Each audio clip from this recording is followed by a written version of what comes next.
In this video, we will be looking at 3 horrifying caving stories that went horribly wrong. The second one, in particular, resulted from excessive display of overconfidence coupled with self-loathing arrogance. Conversely, the first incident was an unfortunate case of being in the wrong place at the wrong time. As always, viewer discretion advised. On the cold afternoon of November 28, 1985, a group of 7 cavers entered the Culverson Creek Cave in Greenbrier County, West Virginia. The recent record rainfall had caused severe flooding in the area, and the group had wisely abandoned their original plan to explore Friar's Hole, opting instead for a cave that seemed less prone to flooding. They were hopeful that Culverson, though unfamiliar to them, would offer a safer adventure. The cave greeted them with a 5 to 8 foot wide canyon, the floor covered by a shallow stream that flowed swiftly over loose rock slabs. The group pressed forward, unaware of the tragic event that would soon unfold. Only about 50 feet into the cave, they came upon a massive boulder, a 5-foot tall rock that partially blocked the passage. The group had 2 choices: to climb over the boulder or to squeeze through a narrow gap between the rock and the cave wall where the stream rushed by. 3 cavers passed the obstacle without incident, carefully making their way through the tight space. Eric Tzakle, a 26-year-old with plenty of caving experience, led the next group of 3. He chose the left-hand route, stepping carefully as he walked through the stream. Just as he reached the center of the boulder, everything changed in an instant. The boulder shifted. It was as though time slowed as the massive rock tilted left, its weight suddenly becoming unstable. The cavers reacted quickly, trying to stop it from moving, but their efforts were futile. The massive boulder crashed into the narrow corridor, pinning Eric between the cave wall and the rock, his body frozen in place. His left temple and shoulder pressed against the cave wall, his right cheekbone trapped against the cold stone of the boulder. His legs dangled beneath him, and though his hard hat stayed on, his body was stuck, completely immobile. The witnesses reported that the weight of the rock pressed relentlessly against his chest, making it harder and harder for him to draw breath. Every shallow inhale felt like fire in his lungs. His heart raced as adrenaline pumped through his veins, but his body remained frozen, locked in place by the unyielding stone. His friends, still in shock, could do nothing but watch. They could see the agony in his eyes, the panic rising as his body grew weaker by the second. The helplessness his companions felt was suffocating. One of them rushed out of the cave to get help, while the others stayed behind, desperately trying to move the boulder. They pushed with all their strength, grunting and straining against the immense weight. But it was futile. The rock was too heavy. They tried to wedge crowbars into place, pulling at the levers with every ounce of strength they had, but nothing worked.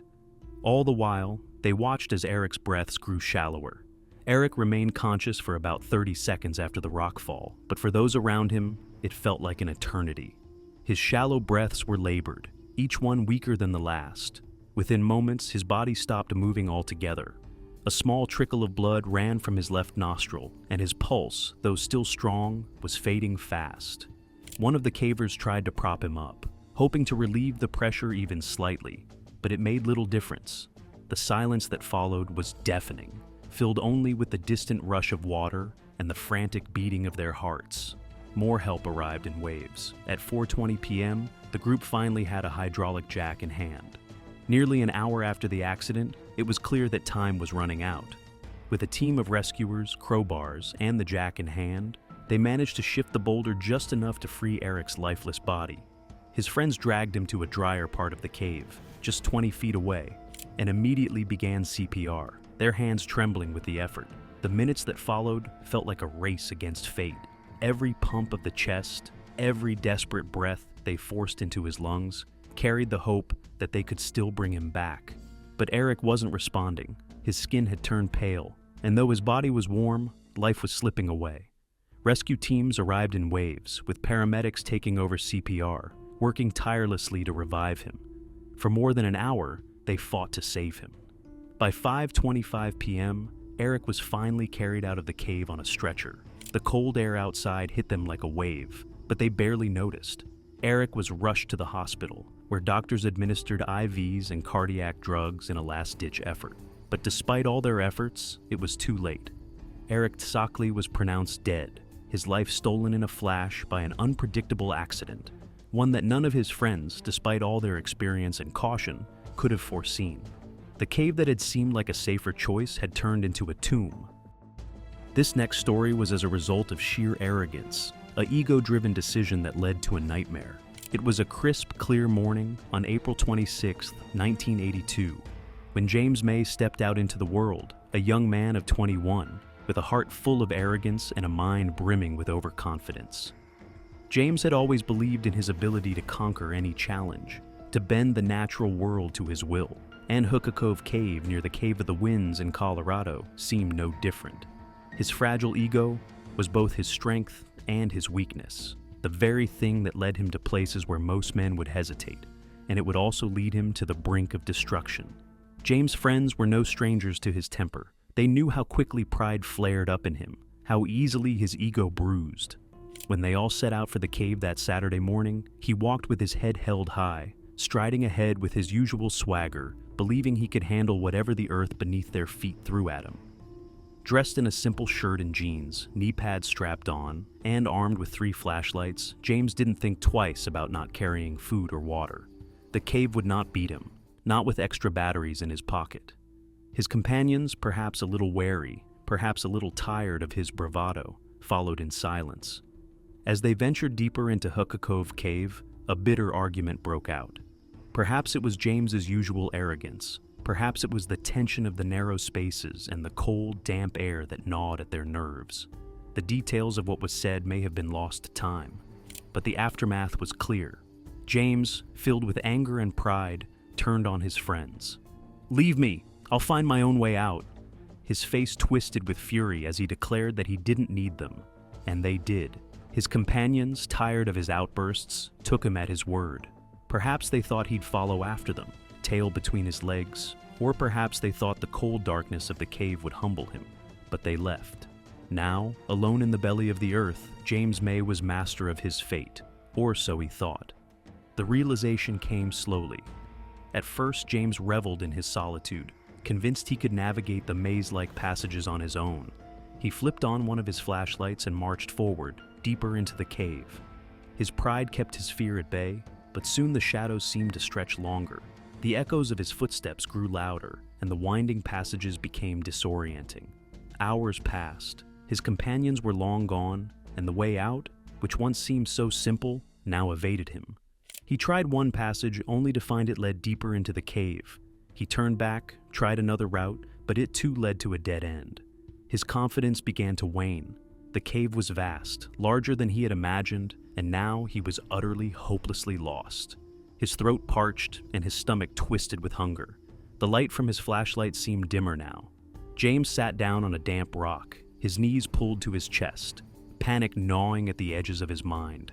He could hear the drip of water somewhere in the distance, the slow, steady sound that reminded him of time passing. Too much time. Night came and went.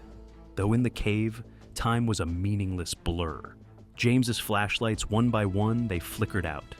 He was alone in complete darkness, the cold biting at his skin. His thin shirt and jeans did nothing to keep out the creeping chill of the cave's depths. Shivering uncontrollably, he realized how ill-prepared he truly was. He could feel the weight of exhaustion settling in. He was cold. His body temperature was dropping every minute. Desperation led him to make a fire, a pathetic, sputtering thing. He burned everything he had left, his shirt, his knee pads, even his flashlight batteries, anything to stave off the cold.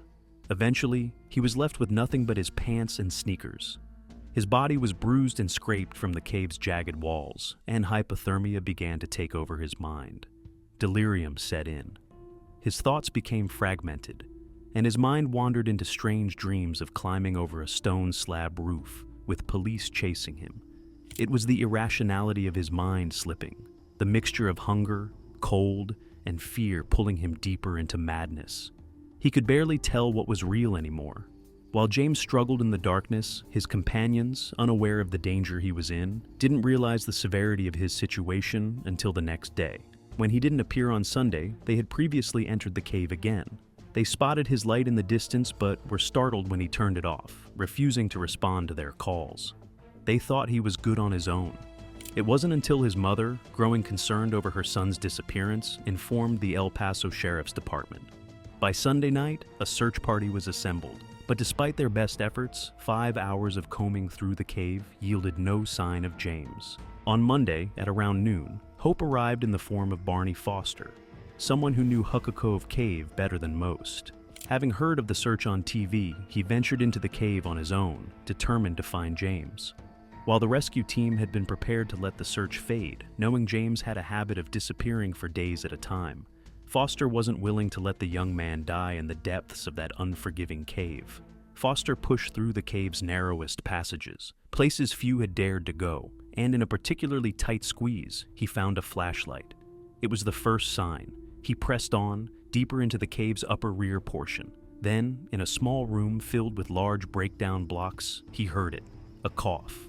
James May lay there, on the cold stone floor, battered and broken, barely clinging to consciousness. He had burned everything but his pants and sneakers to survive, and his body was covered in bruises and scrapes.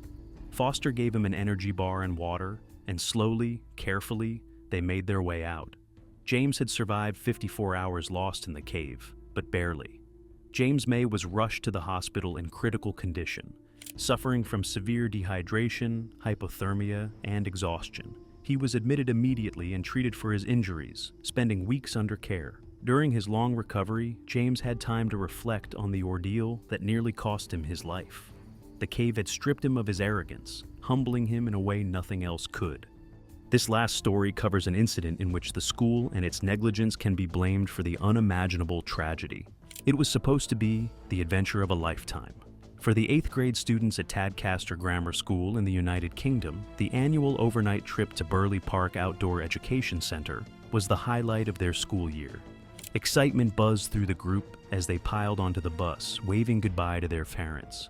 It was a week of freedom, camping, hiking, and outdoor exploration, free from the routine of classrooms and schoolwork. Among the students were Joseph, Amy, and Charlie, 3 close friends, thrilled to be away in the wilds of North Yorkshire. At 13 and 14, they were on the cusp of starting high school, with Christmas break just around the corner. Little did they know, this trip would soon turn into their worst nightmare. On the first day, the group of 100 students split into smaller groups for various activities. While some went hiking or rock climbing, Joseph, Amy, and Charlie, along with 8 other classmates and their math teacher, were set for a cave exploration led by a 17-year-old guide. Their destination was the Manchester Hole, a cave system known for its hidden chambers and tunnels beneath the surface.